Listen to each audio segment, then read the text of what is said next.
నమస్తే happy morning BRK at 9 AM నేను Padma welcome to the star powers digi invest with winner KK update business news తో పాటుగా వీక్షకుల యొక్క ప్రశ్నలకు సరైన సమాధానం ఇచ్చే ప్రయత్నం చేస్తుంది మీ బీఆర్కే. ఈ షో కేవలం ఎడ్యుకేషన్ అండ్ నాలెడ్జ్ కోసం మాత్రమే. రైట్, ఈ రోజు మనతో పాటు ఉన్నారు విన్నర్ కేకే గారు. నమస్తే అండి.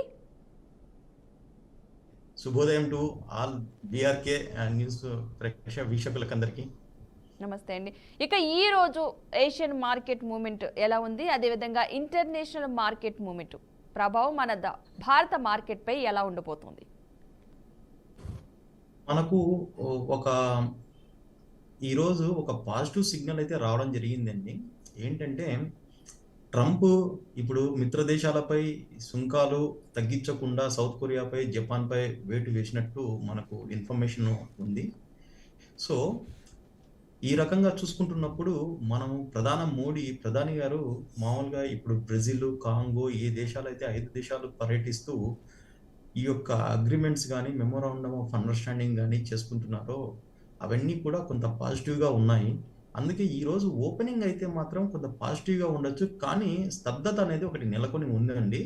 అది ఈ 2-3 రోజులు ఒకసారి, ఎందుకంటే మళ్ళా మనకు వచ్చేసి జూలై 9 నుంచి ఆగస్టు 1 వరకు మనకు కొంత ఈ యొక్క రెసిప్రోకల్ ట్యాక్సెస్ సుంకాల్ని రివ్యూ డేట్ పొడిగించారు. కాబట్టి ఈ కొన్ని రోజులు కూడా కొంత మార్కెట్ ఒడిదుడుకులకి లోనవడానికి అవకాశం ఉంటుంది. అలాగే మనకు మామూలుగా ఇప్పుడు సెక్టర్స్ ఏదైతే మామూలుగా రిజల్ట్స్ అనేటివి అన్నీ కూడా వస్తాయి. కాబట్టి ఈ యొక్క ఈ పరిణామాన్ని మనము పాజిటివ్గా తీసుకొని మనము ముందుకు వెళ్ళడానికి మనము ప్రయత్నించవచ్చు. ఓకే, ఇక అదేవిధంగా మనం నిఫ్టీ మరియు బన్ నిఫ్టీ యొక్క మూమెంట్స్ని అంటే ఈరోజు ఎలా ఉండబోతున్నాయి అనుకోవచ్చు? ఈరోజు కూడా ఒక రేంజ్ బౌండ్కి వెళ్ళేసి ఉండొచ్చండి. మనకు నిఫ్టీ వచ్చేసేసి మామూలుగా ఇది ఒక ఎడ్యుకేషనల్ ఐడియా మాత్రమే. ఇది ఈరోజు వచ్చేసి 25,400 నుంచి మామూలుగా చాలా సపోర్ట్ లెవెల్స్ అనేది ఎగ్జిక్యూట్ చేయడం జరిగిందండి. అంటే ఈ యొక్క ఓపెన్ ఇంట్రెస్ట్ డేటా చూసుకుంటున్నప్పుడు మనకి 25,400 నుంచి 25,300కి చాలా వాల్యూమ్స్ ఎక్కువగా ఫ్లోట్ అవడం జరిగిందండి. సో కాబట్టి ఇక్కడ మంచి సపోర్ట్ అనేది రావడానికి అవకాశం ఉంటుంది. అలాగే ఒక రేంజ్ బౌండ్ విధంగా మనకు ఈ యొక్క నిఫ్టీ లెవెల్స్ అనేది ఈరోజు కదలడానికి ఉంటుంది. ఒకవేళ 25,650ని ఈ రోజు కానీ లేదా ఈ వీక్లో కానీ దాటినట్లయితే నెక్స్ట్ టార్గెట్ 25,900 వరకు వెళ్ళడానికి అవకాశం ఉంటుంది. అలాగే బ్యాంక్ నిఫ్టీ వచ్చేసేసి స్టిల్ నిన్నటి లెవెల్సే కంటిన్యూ చేస్తున్నారండి. ఎందుకంటే నిన్న మామూలుగా బ్యాలెన్స్ ఆఫ్ ది అంటే ఎంతవరకు బయ్యర్స్ అండ్ సెల్లర్స్ బ్యాలెన్స్ అనేది కంప్లీట్గా వెళ్ళిపోయి ఒక పాయింట్ అంటే ఫ్లాట్గా క్లోజ్ అయిందని చెప్పాలి మనము. సో బ్యాంక్ నిఫ్టీ కూడా మనకు ఖచ్చితమైనటువంటి 56,700 నుంచి కూడా మనకు ఒక మార్కెట్ మూవ్మెంట్ని ముందుకు డ్రైవ్ చేయడానికి అవకాశం ఉంటుందండి. ఓకే, ప్రస్తుత భారత మార్కెట్ పరిస్థితిని బట్టి మన యొక్క వీక్షకులకు ఏదైనా ఒక ఐడియా షేర్ చేయగలరా? మనకు ఇప్పుడు వచ్చేటువంటి వీటిల్లో మనకు హెల్త్ అండ్ ఫార్మా సెక్టర్ ఒక ముందుకు వెళ్ళడానికి అవకాశం ఉంటుందని చెప్పేసి ఒక క్లియర్ కట్ ఇండికేషన్స్ వస్తున్నాయి. కాబట్టి మనకు వాటికి సంబంధించినటువంటి ఒక ఆరో ఫార్మా వచ్చేసేసి మనము ప్రజెంట్ కరెంట్ మార్కెట్ ప్రైస్ ఎలా ఉన్నా సరే మనకు 1149 నుంచి కూడా మనం అక్యుములేట్ చేసుకోవడానికి ఒక మంచి అవకాశం దొరుకుతుందండి. ఈ యొక్క మనకు ఈ ఎడ్యుకేషన్ ఐడియా వచ్చేసి స్టాప్ లాస్ ప్లస్ మనకు మామూలుగా టార్గెట్ని మనం డిఫైన్ చేసుకున్నప్పుడు మాత్రమే మనకు మన యొక్క వీక్షకులకి సరైనటువంటి ప్రాఫిట్స్ అనేది జరగడానికి అవకాశం ఉంటుంది. మొత్తము మనకు ఆరో ఫార్మా సంబంధించి ఎందుకంటే ఫండమెంటల్స్ ఇప్పుడు ఒక పద్ధతిగా హెల్త్ అండ్ ఫార్మా సెక్టర్లో ఆరో ఫార్మా ఒక ఇంపార్టెంట్ అయినటువంటి స్క్రిప్ట్. కాబట్టి దీని యొక్క మూమెంట్ మొట్టమొదట మనకు ఒకవేళ పైకి వెళ్ళినప్పుడు మనకు 1190 నుంచి ఫస్ట్ టార్గెట్గా చెప్పుకోవచ్చు. అలాగే టార్గెట్ వచ్చేసి 1220 వరకు రావచ్చండి. మనకు ఇది వచ్చేసి ఈ యొక్క ఎడ్యుకేషన్ ఐడియా కరెక్ట్ ఎప్పుడు దాన్ని ఎగ్జిక్యూట్ చేస్తున్నారనేది వీక్షకుల యొక్క ఐడియా మీదనే డిపెండ్ అయి ఉంటుంది. ఇది జస్ట్ ఒక ఐడియా మాత్రమే. రైట్. ఇప్పుడు మన దగ్గర ఒక 104 ఉన్నప్పుడు షేర్స్కి అంటే ఎంతవరకు మనం ప్లానింగ్ చేసుకోవచ్చు అంటారు? యా ఇది చాలా మంచి క్వశ్చన్ అండి. యాక్చువల్గా మనము ఎప్పుడైనా సరే ఇది ఒక అసెట్ క్లాసెస్ షేర్‌కు సంబంధించినటువంటి అసెట్ క్లాస్ ఎలాంటిదంటే, వితౌట్ నాలెడ్జ్ మనము చేతులు పెట్టడం అనేది అంటే దాంట్లో మనం పార్టిసిపేట్ చేయడం అనేది అంత మనకు ఆహ్, సహకరించేటటువంటి నిర్ణయం కాదు. కాబట్టి మనము ఇది ప్రతి ఒక్కరూ చాలామందికి ఇప్పటికీ కూడా ఒక 90% ఈవెన్ కొంతమంది ఎవరైతే 8,00,00,000 మంది స్ స్టాక్ మార్కెట్‌లో ఈరోజు ఉన్నా సరే, దాదాపు ఓన్లీ 2.5, 3 క్రోర్స్ మాత్రమే యాక్టివ్‌గా దీన్ని ట్రేడ్ చేసే వాళ్ళున్నారు. ఈ యాక్టివ్‌గా ట్రేడ్ చేసే వాళ్ళలో కూడా ఒక చిన్న అపోహ ఏంటంటే, ఇది ఆబ్జెక్టివ్ మ్యాటర్. అంటే మనం ఎంటర్ అయిపోయి ఒక సలహా తీసుకొని మనం సంపాదించవచ్చు అనేటువంటి ఈ యొక్క సలహాతోటే ఏమవుతుందంటే స్పెక్యులేషన్స్‌ని పెంచుకోవడం ద్వారా మామూలుగా మార్కెట్‌లో వచ్చేసి ఒక షార్ట్ టర్మ్‌లో వచ్చేసి వాలటాలిటీ అనేది క్రియేట్ చేయడం జరుగుతుంది. దాన్ని ఎప్పుడు కూడా ఇన్‌స్టిట్యూషన్స్ గానీ, మామూలుగా ఫారిన్ ఇన్వెస్ట్‌మెంట్ ఇన్‌స్టిట్యూషన్స్ గానీ, లేదా పెద్ద కార్పొరేట్స్ గానీ, ఇలాంటి అవకాశాలని అందిపుచ్చుకొని మామూలుగా ప్రొఫెషనల్‌గా వాళ్ళు డీల్ చేయడం వల్ల మన దగ్గర నుంచి వాళ్ళు లాభం పొందడానికి అవకాశం ఉంటుంది కాబట్టి, ఈ యొక్క స్టాక్ మార్కెట్‌లో మన దగ్గర రూ. 100 ఉన్నప్పుడు మనము ఖచ్చితంగా రూ. 20 నుంచి రూ. 30 వరకు మాత్రమే పెట్టుకోవడం అనేది ఒక మంచి వేలో ప్లానింగ్ చేసుకోవడం అనేది జరుగుతుందండి.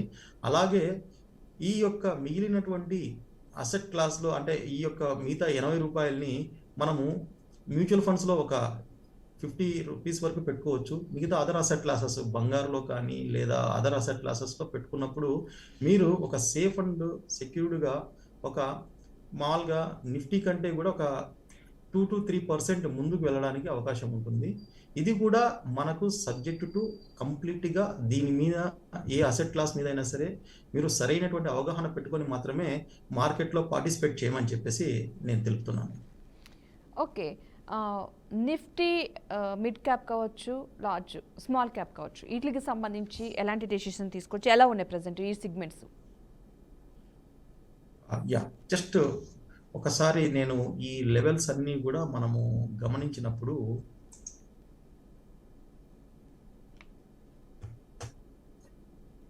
నిఫ్టీ మిడ్ క్యాప్ సెలెక్ట్ వచ్చేసి ఆల్రెడీ కొంత ముందుకెళ్ళడం అనేది సిగ్నల్స్ ఇచ్చిందండి. అలాగే నిఫ్టీ స్మాల్ క్యాప్ ఆల్రెడీ కొంత యూటర్న్ అవ్వడానికి సరైనటువంటి బేస్ ప్లాట్ఫామ్ అనేది చార్ట్స్‌లో టెక్నికల్‌గా జరుగుతుందండి. ఈ యొక్క స్మాల్ క్యాప్స్ కానీ, మిడ్ క్యాప్స్ కానీ మనము ఒక సిస్టమాటిక్ ట్రాన్స్ఫర్ ప్లాన్ ప్రకారము మనము ఇన్వెస్ట్ చేయడం అనేది జరగాలి. అలాగే మిడ్ క్యాప్స్‌కి కూడా లంసము మనం రూ. 1,00,000 పెట్టాలనుకుంటే దాంట్లో ఇప్పుడు ఒక 30,000 వరకు మాత్రమే పెట్టుకోవడం అనేది ఒక తెలివైన నిర్ణయంగా చెప్పవచ్చు. అలాగే ఇప్పుడు ఈ యొక్క స్మాల్ క్యాప్స్ గానీ, మిడ్ క్యాప్స్ కానీ ఎలా ఉన్నాయి అంటే సెక్టర్‌ని రొటేషన్ చేసేటువంటి ఫండ్ మేనేజర్ ఆయన యొక్క రివ్యూ కెపాసిటీ మీదనే ఆధారపడి ఉంటుంది. కాబట్టి మామూలుగా ఇయన్నీ కూడా లాంగ్ టర్మ్‌కి మాత్రమే నేను సజెస్ట్ చేయడం జరుగుతుంది. షార్ట్ టర్మ్‌లో ఒక ట్రేడింగ్ మాదిరిగా మ్యూచువల్ ఫండ్స్‌ని చూడకూడదు. ఎందుకంటే ఈ యొక్క స్మాల్ క్యాప్ కానీ, మిడ్ క్యాప్ కానీ ఇప్పుడు ఉన్నటువంటి వాలటాలిటీలో చాలా ఎక్కువగా స్పందించడానికి అవకాశం ఉంటుంది. కాబట్టి అట్‌లీస్ట్ ఈ క్వార్టర్ అయిపోయినంత వరకు కూడా కనీసము మామూలుగా ఈ యొక్క మిడ్ అండ్ స్మాల్ క్యాప్‌లో సిస్టమాటిక్ ట్రాన్స్ఫర్ ప్లాన్ ద్వారా గానీ, లేదా సిప్‌ని మనము ఇంక్రిమెంటల్‌గా చేసుకోవడం ఉన్నవాళ్ళైతే సిప్‌ని ఇంక్రిమెంటల్ చేసుకోవచ్చు, టాపప్ చేసుకోవచ్చు. లేదా కొత్త వాళ్ళైతే మాత్రము దీన్ని ఒక పద్ధతి ప్రకారము మామూలుగా సిప్‌లో ఇన్వెస్ట్‌మెంట్ చేయడానికి అవకాశం ఉంటుందండి. ప్రెజెంట్ మనము ఇప్పుడు సిప్ చేసే విధానాల్లో కూడా మనకు డైలీ సిప్ అని, వీక్లీ సిప్ అని, మంత్లీ సిప్ అని, క్వార్టర్లీ సిప్ అని డిఫరెంట్ విధానాలు మనకు ఇప్పుడు ప్రెజెంట్ అవైలబిలిటీ ఉన్నాయండి ప్రతి ఒక్కరికి. సో, వాటిల్లో ఎవరికి ఎంతవరకు అది వీలవుతుందో అంతవరకు మనము చూసుకోవచ్చండి. ఓకే. ఈ రోజు చూసుకున్నట్లయితే విదేశీ పెట్టుబడులు కావచ్చు, దేశీయ పెట్టుబడులు ఈ రోజు ఏ స్థాయిలో ట్రేడింగ్ చేస్తున్నాయి? అంటే వీటి కొనుగోలు కావచ్చు, అమ్మకాలు కావచ్చు. మార్కెట్‌లో ఎలాంటి ప్రభావం చూపుతున్నాయి అసలు? ఈరోజు ఉన్నటువంటి పరిస్థితులలో మామూలుగా కొంత ఎఫ్ఐఎస్ అనేది ఫ్లో అనేది ఇంక్రిమెంటల్‌గా చూసుకుంటున్నప్పుడు మంచి ఫ్లో ఉందండి. ఎందుకంటే భారతదేశ యొక్క మార్కెట్స్ మీద వాళ్ళు మంచి ఒపీనియన్ తోటే ఇక్కడికి ముందుకు రావడం జరుగుతుంటుంది. సో, ఈ యొక్క ట్రంప్ రెసిప్రోకల్ టాక్సెస్ వచ్చిన తర్వాత ఖచ్చితమైనటువంటి మూవ్‌మెంట్ మనం చెప్పవచ్చు. కానీ ఎప్పుడైతే మనకు డొమెస్టిక్ ఇన్‌స్టిట్యూషన్స్ వచ్చేసేసి ఎప్పుడైతే మామూలుగా ఎక్కువ పార్టిసిపేట్ చేయడం జరుగుతుందో, మార్కెట్ అనేది ముందుకు పోవడానికి అవకాశం ఉంటుంది కాబట్టి, ఇక్కడ మనం చూడాల్సిందేంటంటే, మామూలుగా ఇద్దరి అభిప్రాయాలు ఒకటే ఉన్నప్పుడు మనకు పాజిటివ్‌గా మనకు ఎక్కువ ఫండ్స్ ఎక్కువ నెట్ ఫ్లోస్ వచ్చేదానికి అవకాశం ఉంటుంది. అలాగే ఇన్ ద మార్కెట్‌లో మనకు ఆర్‌బీఐ చర్యలు ఏదైతే తీసుకుందో, ఈ చర్యల ద్వారా మార్కెట్‌లో లిక్విడిటీ అనేది పెరిగింది కాబట్టి, ఇప్పుడు కస్టమర్ అంటే కన్స్యూమర్ గూడ్స్ కానీ, లేదా ఎఫ్ఎంసీసీ కానీ మనకు ముందుకు వెళ్ళడానికి అవకాశం ఉంటుంది కాబట్టి, ఈ సెక్టర్స్‌లో మామూలుగా ఎఫ్ఐఐస్ గానీ, డిఐఎస్ గానీ కొద్దిగా కాన్సంట్రేట్ చేయడానికి అవకాశం ఉంటుంది. కానీ ప్రెజెంట్ అయితే మాత్రం ఈ ఎఫ్ఎంసీసీ గానీ, కన్స్యూమర్ గూడ్స్ గానీ కొద్దిగా కన్సాలిడేషన్ ఫేజ్‌లో ఉన్నాయి. హయ్యర్ టైమ్ ఫ్రేమ్స్‌లో మాత్రము ఒక ఇండికేషన్స్ అనేది ఇవ్వడం జరుగుతా ఉంది. ఓకే. పెట్టుబడిదారులు ఏ ఏ రంగాలపై దృష్టి పెడితే మంచిదంటారు? పెట్టుబడిదారులు ఇప్పుడు ప్రతిరోజు మార్కెట్ అనేది చాలా అవకాశాలు ఇస్తూ ఉంటుందండి. మీరు ఒక ఉదాహరణకు చూసుకున్నప్పుడు మార్కెట్ మామూలుగా మీరు ఈ యొక్క జేమ్స్ స్ట్రీట్ ఆహ్, మీరు ఉదంతం గమనించినప్పుడు మార్కెట్స్ అన్ని డౌన్ ఉన్నప్పుడే మామూలుగా వీళ్ళు కరెక్ట్‌గా ప్లే చేయడం జరిగారు. ఇక్కడ చాలా విషయాలు ఒక అవగాహనకి రావాల్సి ఉంటుంది. పెట్టుబడిదారులు ఈ మధ్య అంటే టెక్నాలజీ ఇంప్రూవ్‌మెంట్స్‌ని క్యాచ్ చేయడానికి ఎక్కువగా ఇష్టపడుతున్నారు. ఆ రకంగా చూసుకుంటున్నప్పుడు దీని మీద సరైనటువంటి అవగాహన పెంపొందించాల్సిన అవసరము మామూలుగా మాలాంటి డిస్ట్రిబ్యూటర్స్ మీద కానీ, లేదా ఎవరైతే ప్రొఫెషనల్‌గా మామూలుగా చాలా ఎక్స్‌పీరియన్స్‌డ్ పర్సన్ ఉన్నా సరే, ఈ యొక్క టెక్నాలజీని అందిపుచ్చుకొని దాంట్లో ఉన్నటువంటి లోటుపాట్లని దాన్ని సరి చేసుకుంటూ కస్టమర్స్‌కి లేదా క్లయింట్స్‌కి గానీ, లేదా ఇన్వెస్టర్స్‌కి గానీ సరైనటువంటి అవగాహన పెంపొందించే విధంగా సెబీ మాడ్యూల్ చేయాలని చెప్పేసి కోరుకుంటున్నాను.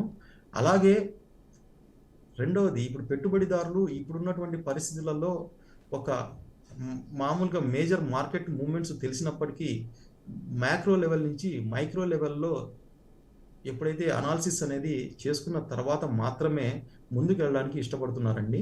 ఈ యొక్క మ్యాక్రో అనాలిసిస్ కానీ, మైక్రో అనాలిసిస్ గానీ ఒక ప్రొఫెషనల్ ద్వారా మీరు ముందుకెళ్ళినప్పుడు మాత్రమే మీకు సరైనటువంటి అవగాహనతోటి ఈ యొక్క పెట్టుబడులని మీరు సురక్షితంగాను, మీరు సరైనటువంటి లాభాలను స్వీకరించడానికి అవకాశం ఉంటుందని జెప్పేసి నేను తెలుపుతున్నాను. అంతేకాకుండా ఇప్పుడున్నటువంటి రంగాల్లో అయితే మనకు మామూలుగా ఒక సెక్టోరియల్‌లో వచ్చేసేసి ఒక 14 రంగాలు ఉన్నప్పుడు health and pharma, energy sector, manufacturing sector, BFSI sector వచ్చేసి ఫలితాల మీద ఆధారపడి ఉంటుందండి. ఈ యొక్క బిఎఫ్ఐ సెక్టర్ వచ్చేసేసి ఇప్పుడు ప్రెజెంట్ వచ్చేసేసి మీరు జేమ్స్ స్ట్రీట్ మీరు స్కామ్‌ని మీరు గమనించినట్లయితే మామూలుగా ఎక్కువగా వాళ్ళు బ్యాంకింగ్ సెక్టర్స్‌లోనే మామూలుగా ఎక్కువగా పెట్టేసి ఇప్పుడు లాభాలు సమకూర్చారు. లేదా ఒక స్కామ్ జరిగిందనే ఒక విషయం మనకు చాలా క్లియర్‌గా తెలుస్తుందండి. దీనికి సంబంధించి ఇంకా టెక్నాలజికల్‌గా చాలా మొ ఎలా చేశారు అనే దానికి ఒక మైక్రో లెవెల్‌లో అయితే ఇప్పుడు కొంత వచ్చిందండి. ఏదైతే తీసుకున్నారో ఆహ్, ఫ్యూచర్స్ అండ్ ఆప్షన్స్‌లో పొజిషన్స్ తీసుకొని దాన్ని హెడ్జింగ్ కింద ఆప్షన్స్‌లో మామూలుగా బై పుట్స్ చేసుకోవడము. తర్వాత ఈ ఫ్యూచర్స్‌లో ఉన్నటువంటి లాట్స్ అన్నీ కూడా సాయంత్రానికి అమ్మేసుకొని మామూలుగా దాంతోటి ఈ యొక్క సెల్ కాల్స్ జీరో అయిపోతుంది. సో, బై పుట్స్ అనేది మామూలుగా దాని వాల్యూ అనేది తగ్గిపోతుంటుంది కాబట్టి బల్క్‌లో మామూలుగా వాళ్ళు లాభాలు సంపాదించి ఒక మార్కెట్‌లో ఉన్నటువంటి ఈ యొక్క లూప్ హోల్‌ని ఎక్స్‌ప్లాయిట్ చేయడం జరిగిందండి. దీనికి సరైనటువంటి అంటే ఏది ఫేర్ ప్రాక్టీసెస్ సెబీ ఎలా తీసుకుంటుంది, దాన్ని ఎలా ఇంప్లిమెంట్ చేస్తుంది అనేది మనం చూడాల్సి వస్తుందండి. పెట్టుబడిదారులు మాత్రము ఇప్పుడు ఆ ఇంపాక్ట్ని గమనించకుండా ముందుకే వెళ్తున్నారు. కాబట్టి మార్కెట్ యొక్క పరిస్థితి అనేది ఇంకా ఒక అంటే మేజర్గా ఒక GDP plus physical deficit, current deficit ఇలాంటి అంశాల మీదనే ఇంకా market volatility plus reciprocal taxes ఏ రకంగా ఉంటాయనే దాని మీదనే యొక్క గవర్నమెంట్ పాలసీస్ మీదనే అంటే ఆ యొక్క ఫలితాలు ఏ రకంగా ఉంటాయని మదింపు చేసుకొని ముందుకెళ్ళడానికి జరుగుతూ ఉందండి. ముందు మనకు ఈ యొక్క పెట్టుబడిదారులు కరెక్ట్‌గా ఈ యొక్క టెక్నాలజీని సక్రమంగా ఉపయోగించుకొని తమ యొక్క సురక్షితమైనటువంటి పెట్టుబడులు ప్లస్ మరియు ఖచ్చితమైనటువంటి రంగాల్లోనూ సురక్షితమైనటువంటి లాభాలతోటి ముందుకెళ్తారని, అలాగే మన ఇండియన్ ఎకానమీ వచ్చేసి మామూలుగా ఫ్లరిషింగ్ అవుతుందని చెప్పేసి నేను అనుకుంటున్నాను. ఓకే. ఈరోజు టాప్ గెయినర్స్ లేదా టాప్ లూజర్స్ ఏ షేర్లు ఉన్నాయి అసలు? ఇప్పుడు నిన్నటి వరకు చూసుకుంటున్నప్పుడు ఒక మేజర్‌గా కొన్ని ఈ యొక్క large cap funds large cap steps మాత్రమే కొద్దిగా వాలటాలిటీని తట్టుకొని ముందుకెళ్ళడం జరిగిందండి. కొద్దిగా మీడియం టర్మ్ అంటే ఇప్పుడు మీరు చూస్తున్నప్పుడే మామూలుగా ఎటర్నల్ అంటే జూమ్ ఇవి కొద్దిగా సర్వీస్ ఓరియంటెడ్ అయినా కూడా కొంత వాలటాలిటీకి తక్కువ గురి అవ్వడం జరుగుతూ ఉంటుంది. కానీ మనకు ఐటీ సెక్టర్ అనేది ముందుకు వెళ్తున్నటువంటి ఒక క్లియర్ ఇండికేషన్స్ ఉన్నాయి. కానీ హయ్యర్ టైమ్ ఫ్రేమ్స్‌లో ఎప్పుడు కూడా ఐటీ సెక్టర్ అనేది మామూలుగా టాప్ ప్లేస్‌లో ఉన్నప్పుడు అంటే మనకు రెసిస్టెన్స్ జోన్స్‌కి దగ్గర అయినప్పుడు వీటి మీద కొంత అలర్ట్ కావాల్సినటువంటి అవసరం ఉంది. ఒక 2000 పాయింట్స్ మేజర్‌గా తీసుకుంటున్నప్పుడు ఈ యొక్క మళ్ళా రెసిస్టెన్స్ అనేది స్టార్ట్ అవ్వడం జరుగుతుందండి. కానీ ఆ లోపలే ఏదైనా బ్రేక్ ఈవెన్ రావడం కానీ లేదా బ్రేక్అవుట్ రెసిస్టెన్స్ అనేది జరగడం అనేది ఇప్పుడు వరకు కొద్దిగా కష్టంగా జరుగుతుంది. కాబట్టి మామూలుగా TCS, Infosys, Wipro, SCL technologies ఇవి ఏదైతే మేజర్‌గా ఐటీకి కాంట్రిబ్యూట్ చేస్తున్నాయో అవన్నీ కూడా ఒకవేళ పెరిగినా కూడా ఇప్పుడు తగ్గడానికి అవకాశం ఉంటుంది. ఏదైతే ప్రాజెక్ట్స్ కాకుండా సర్వీస్ ఓరియంటెడ్ ఏదైతే సాఫ్ట్‌వేర్ స్టాక్స్ ఉన్నాయో వాటిల్లో ఇన్వెస్ట్‌మెంట్ చేయడం అనేది కొద్దిగా ముందుకెళ్ళడానికి అవకాశం ఉంటుందండి. దీన్ని మీరు మామూలుగా ఒక చెప్పాలంటే ఒక అలర్ట్ స్టేజ్ అనేది ఇప్పుడు తీసుకోవడం అనేది చాలా మంచిదనేది నేను చెప్తున్నాను. అలాగే ఈ యొక్క టాప్ గెయినర్స్ గానీ, టాప్ లూజర్స్ గానీ ఎలా ఉంటుందంటే మామూలుగా ఈరోజు వెళ్ళినా కూడా మనకు మార్కెట్ వాలటాలిటీ అనేది డిసైడ్ చేస్తుంది కాబట్టి ఈ యొక్క ఇండియా విక్స్ ఇండెక్సెస్ అనేది చాలా ఇంపార్టెంట్‌గా చెప్తున్నాను. కాబట్టి ఈ యొక్క ఓపెన్ ఇంట్రెస్ట్ డేటాబేస్ మీద మాత్రమే ప్రెజెంట్ ఇంట్రాడే వచ్చేసి చూసుకోమని చెప్పేసి చెప్తున్నాను. ఓకే. ఈరోజు ఏదైనా కంపెనీకి క్వార్టర్ ఫలితాలు వచ్చాయా అసలు? మీరు ఒక్క నిమిషం లైన్‌లో ఉండాలి.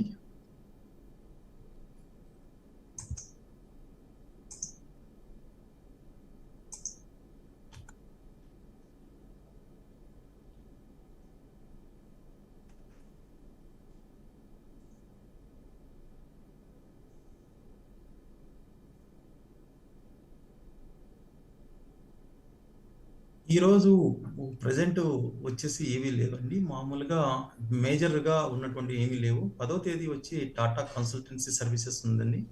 టాటా ఎలాక్సీ, మామూలుగా ఆనంద్ రాఠీ ఉన్నాయి.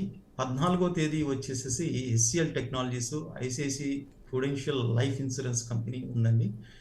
ఇంకా next ICICL Lombard general insurance కూడా 15కి మామూలుగా ఉందండి.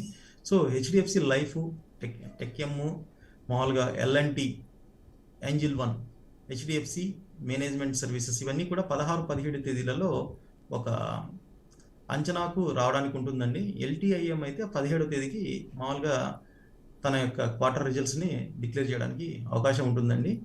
సో మనకు ఈ యొక్క ఐసీఐసీఐ మనకు హెచ్‌సిఎల్ టెక్నాలజీస్ అయితే మాత్రము మనకు క్వార్టర్లీ రిజల్ట్స్‌తో పాటు ఇంటరిమ్ డివిడెండ్ కూడా ఇవ్వడానికి ఉంటుంది. సేమ్ టాటా కన్సల్టెన్సీ కూడా మనకు 10వ తేదీ అంటే ఎల్లుండి మనకు క్వార్టర్లీ రిజల్ట్స్‌తో పాటు ఇంటరిమ్ డివిడెండ్ కూడా మనం డిక్లేర్ చేయడానికి అవకాశం ఉంటుంది. ఓకే. ఈరోజు షార్ట్ టర్మ్ ట్రేడింగ్ కోసం ఏదైనా బెస్ట్ ఐడియాస్ ఉన్నాయా మీ దగ్గర? షార్ట్ టర్మ్ ట్రేడింగ్ కోసము ఒక్క నిమిషం మీరు కొద్దిగా వెయిట్ చేయాలి. ఎవరైనా కస్టమర్స్ మామూలుగా అంటే ఒక వీక్షకులు ఎవరైనా మనకు కాల్ చేస్తున్నట్లయితే నేను వాళ్ళకి చెప్పడానికి ట్రై చేస్తానండి.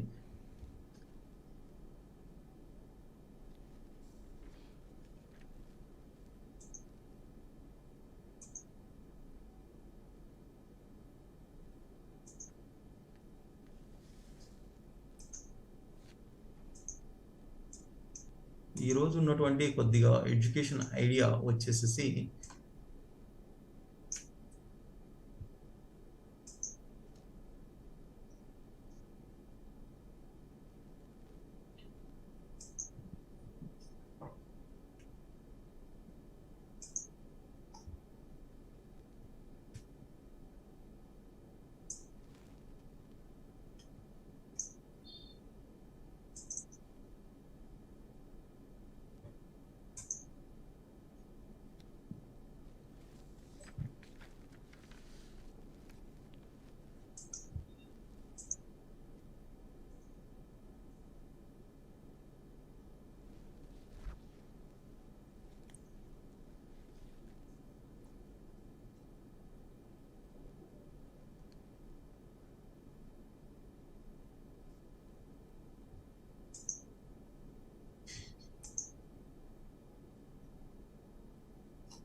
మార్కెట్లో ఎన్ఎండిసి వచ్చేసి ఈరోజు షార్టింగ్ పొజిషన్కి కొంత అవకాశం ఉందండి.